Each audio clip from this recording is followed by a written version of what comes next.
the Kadapa-Renugunta section of NH 716, which continues to serve as the primary corridor for the people of Rayalaseema, has deteriorated severely even as work on the new Greenfield 4-laning project has begun.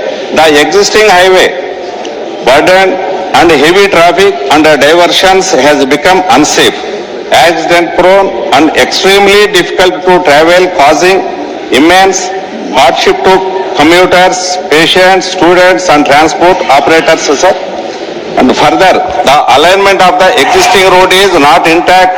The stretch contains several sharp and unsafe curves, making travel, particularly at night, highly dangerous.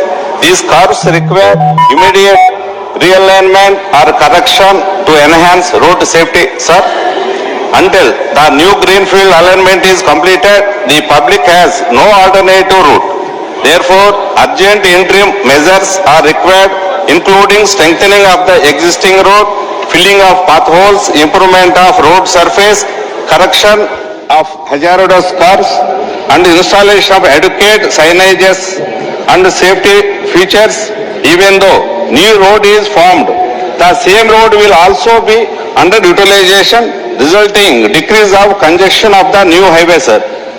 I request the Honorable Minister of the Transport and Highways to issue necessary directions to the implementing agencies and ensure the clear timeline for these interim improvements so that the people of the Rayalaseema do not continue to suffer during the construction period of the new highway, sir.